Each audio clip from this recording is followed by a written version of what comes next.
ranking every single season 1 in the history of Fortnite. Guys, there have been exactly 6 season 1s in the history of Fortnite, and today I'm going to be ranking them from worst to best in that order. And at number 6, at the worst season 1 of all time, we have Chapter 1, Season 1 of Fortnite. Now, this may be a controversial take because of nostalgia. I think a lot of people see this season as a lot better than what it was, especially in the initial stages of Fortnite, because the game has changed so much and our lives were so much different during this time that it really seems better in your head than what it actually was. At this point, the game was still a baby and seemingly caught steam accidentally. Who would have thought that this colorful, cartoony battle royale with such a simple added mechanic as building would become one of the most popular games of all time? Clearly, Epic Games did not think so. They obviously didn't expect this to pick up much steam because they only made it in about 2 months. The map was very rigid. A couple areas in the map really didn't make that much sense. You can see in OG Chapter 1 Season 1, there is a lot of very high mountains and a lot of high peaks that doesn't really make sense and doesn't look as clean as the landscapes do nowadays. Now, this map was very, very bare and it made it really boring to play. There were a lot of wide open spaces, making it kind of boring to look at, and it felt like a lot of times you were running around more than you were actually playing the game and fighting against other players. Now, I think we can all agree that Season 1 of Fortnite is nothing in comparison to the other 5 Season 1s that we have, and that's evident right now in the OG mode with a lot of issues arising with it. Of course, back then everything was new and everyone was bad at the game, which made it fun. People are still blinded by nostalgia, but that is a very good point. Everything was new at this time, everyone was bad at the game, and this was right around the time that gaming was at a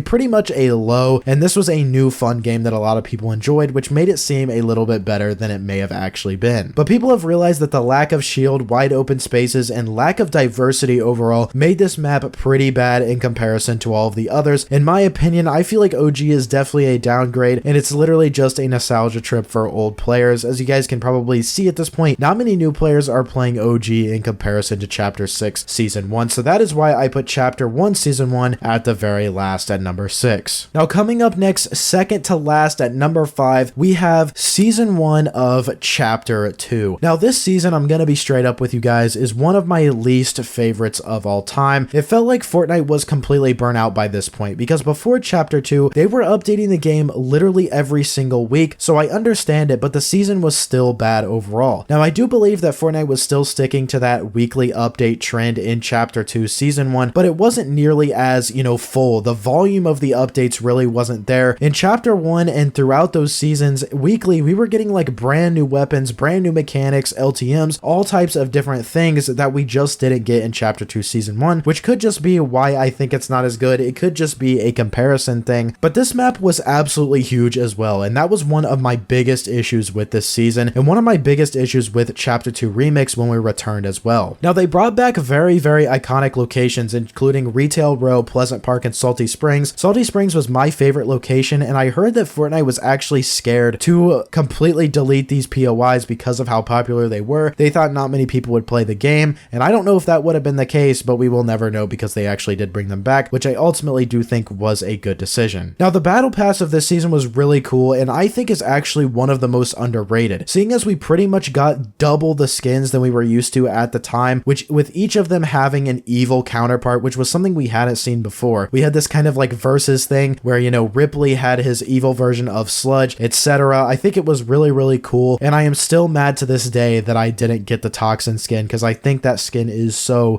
clean. Now, the updates for this season were pretty mid to say the least. Now, of course, Fortnitemares and Winterfest both added in a lot of stuff, but to be fair, you guys, that doesn't really excuse the lack of content overall and volume, because those two events are meant to have things added in bulk. I can't really say, oh, the updates for this season were great, when two of the biggest events every single year in Fortnite happened in the same season because of how long the season was. A season was really long when you have Winterfest and Fortnitemares in the same season, but I will talk about that later. Now, the Star Wars collab absolutely carried this season. I believe it was the first time that we'd ever seen Star Wars in Fortnite, and they brought in the lightsabers, which to this day are one of the coolest items that we've ever had in Fortnite, and was one of the very, very unique things about this season, which I think was one of the reasons why I didn't put it last. Now, there was not many completely new items added to this season, and the beginning of it felt like a huge downgrade in comparison to Season X, because in Season X there was so much going on in the map. The map was literally changing what felt felt like daily with new areas and all types of different collabs and things. It was awesome. The map was in complete disarray, and I think Season X definitely,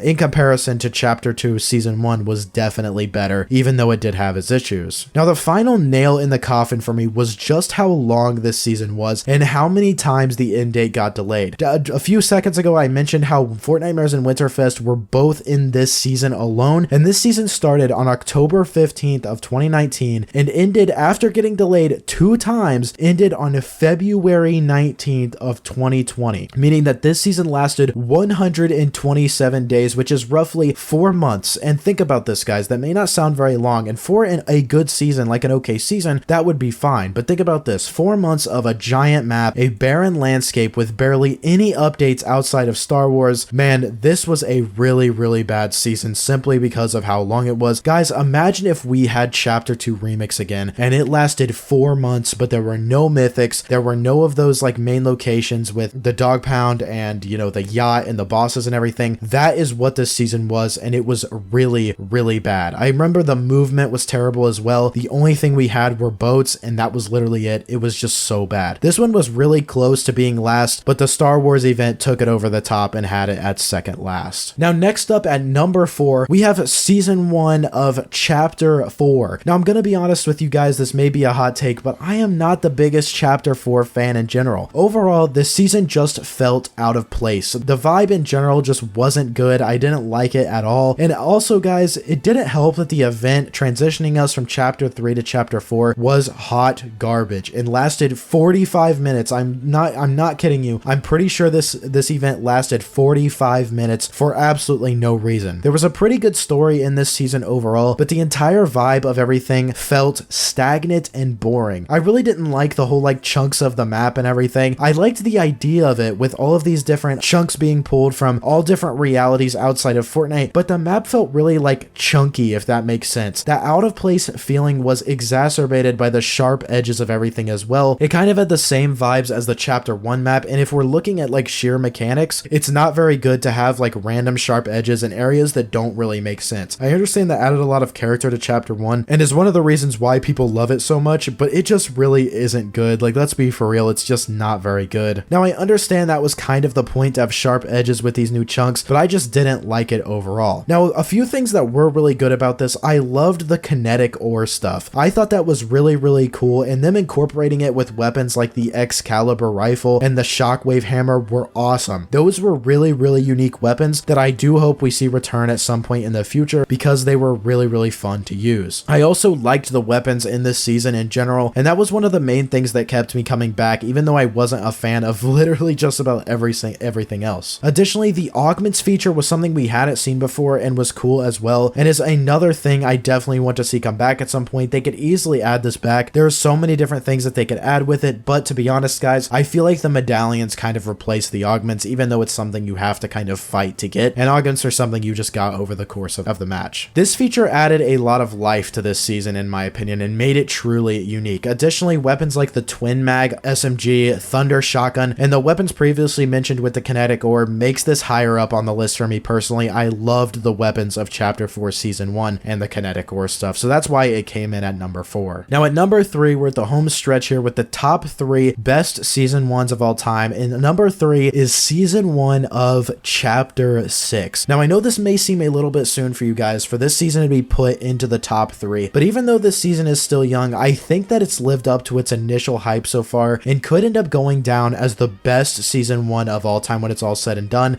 and I genuinely do believe that. Now the map and how even though it has a lot of POIs, it's still relatively medium sized, and that was something I said that I wanted from Fortnite. I wanted a medium to small sized map instead of these like giant maps that we've gotten so used to, because it makes the games feel unnecessarily long. Now the diversity on this map is awesome as well and incorporates many aspects from other chapters such as Chapter 5 and 4. With Chapter 5 we still have that kind of realistic vibe overall, and some of the like graphics look the same, including the trees, but with 4 they created a beautiful environment. Chapter 4 had one of the best environments that we have ever seen in Fortnite, and they definitely incorporated that when looking at the graphics of this new chapter. I actually made a whole video talking about what makes Chapter 6 Season 1 so perfect. That is in the top right of your screen here if you want to watch that. Now POIs like Night Shift Forest and Magic Mosses are some of my favorite POIs of all time because of how unique they are. Night Shift Forest literally changes the daytime when you walk into it, which is awesome, and changes whether or not you have the key card bought from Bushranger or not, which is dope. Magic Mosses I talked about extensively in that video I just mentioned. It's one of the most beautiful and unique POIs we've ever had, and that is one of the main reasons why I love this map so much. Now, the weapons in this season are very, very unique as well, including the swords as well as the kinetic blade. The awesome Oni masks as well introduce concepts that we have never seen before in Fortnite, including teleportation with an Ender Pearl style of thing. Adds a whole new realm of like ways you can move around the map that I never thought I would see in Fortnite. Now, the other Oni masks are kind of trash, I'm not gonna lie, but the teleportation one is pretty sick. Now, it seems like Fortnite committed fully to the theme this season in Chapter 6 Season 1, with the entire map being based around Japanese architecture, which is another thing that I wanted. I didn't want Fortnite to kind of like half commit to a theme again. I wanted them to go full on into this theme, and they definitely did that, and they did a fantastic job. Now, this season also features Godzilla and supposedly King Kong in the future, as well as bosses on the map. Hopefully down the line we do get a Godzilla versus Kong event, which is assumed to be happening. That would be really sick, and I think would put this over the top and definitely put it into the top 2 at least, depending on how good the event actually is. And if we're gonna base it off of any of the other like fighting events that we've had in Fortnite, like in Season 9, it is definitely going to be a peak event. Now, overall, Chapter 6 is just off to a great start with Season 1 already in the top 3 with still over a month to go, and for those reasons, Chapter 6 Season 1 is number 3 on the list. Now, at number 2, and guys, I want to preface this real quick, this is just my opinion, so do not get mad at me for this, but at number 2, I'm gonna put Chapter 5 Season 1. I went back and forth between Chapter 3 and Chapter 5 on this one, but Chapter 5 ultimately went at number 2. This season was absolutely amazing, and one I had so much fun playing. I liked the different vibe that this season gave off throughout the season, though it did get a little old towards the end of the chapter. The realism and everything did get a bit old. I remember one of my friends said at the beginning of this season that it felt Call of Duty-esque, and it didn't feel like Fortnite. I 100% agree, but I actually loved it at the time. I thought it was a great change of pace, especially going from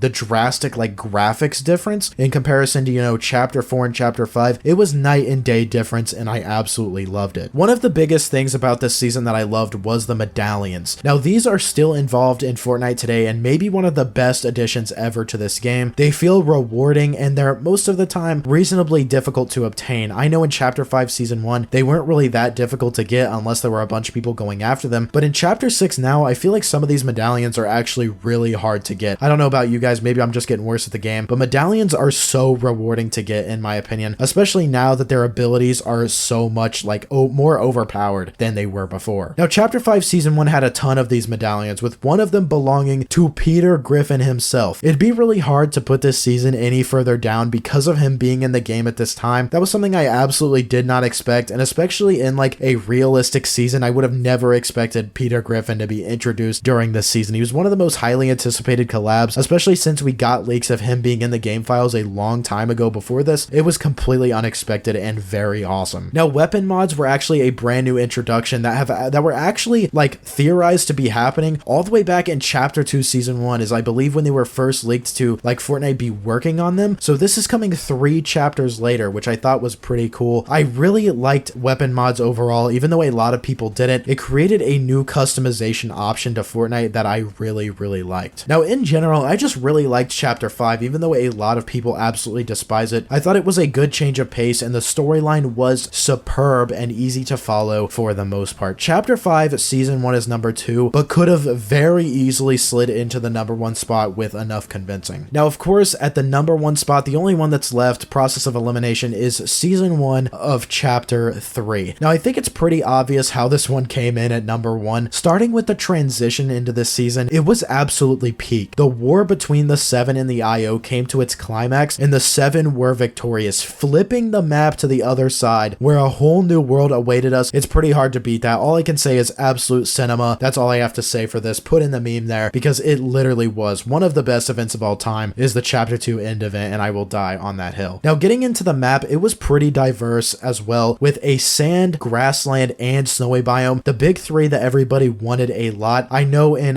Chapter 2, people were really upset about not having much like diversity in terms of like, you know, snow and sand and things like that. There was a small beach over by Sweaty Sands, but people wanted more dramatic biomes in this chapter, and they definitely got it. Now, the Battle Pass also featured Spider-Man, which automatically put this season into the top 3, at least for me. It was such a clean skin, not to mention that it included a symbiote and a white version of him, which are the most clean Spider-Man skins that we have in the game, and I feel very bad for anybody who didn't get them. Now, in addition to the Daily Bugle being literally inside of a volcano, which is awesome, Tilted Towers returned in the most dramatic way possible with ice melting to reveal it. That was such a hype time to be in the community, man, as this was around the time people started reminiscing on Chapter 1 times as well, and Tilted returning quenched people's thirst for nostalgia for a little while. It was so hype. I remember there was this one like Nick A30 clip where he was talking about, you know, how much he misses Tilted Towers, and then it came back just a few weeks later. It was awesome. Additionally, this season's Winterfest was absolute peak as well. We had Sergeant Winter throwing presents at us driving around the map. The gifts were pretty cool with a frozen Peely. Crackshot's cabin in general made it peak, and also we got the Tom Holland's version of Spider-Man. It was so great. This season was full of Spider-Man. It was so fun to play, and the cherry on top was the amazing web slingers. These are arguably the most fun traversal item Fortnite has ever added, and I haven't had near as much fun on Fortnite as I did during this season, simply because of that one item. It is unmatched, and I really hope we see it return in some way in the future. Overall, this initial map did something different from the rest. It was diverse in a way that made sense, it was colorful and looked like Fortnite, and added unique items that people will always remember, making this the best Season 1 in Fortnite history. Now, of course, you guys, this is all just my opinion, so let me know what order you guys would put these seasons in down below in the comments. If it's any different from mine, I'm going to be reading all of your comments. I know this is a long video, so thank you guys so much for watching to the very end. If you did, if you could, please go down below, drop a like. I mean, you watched this far, you must have liked it. There's no way you watched it this long without liking it, so drop a like on today's video. Subscribe to the channel for more videos like these. Use code PROZEROYT to support me, and I will see you all in the next one.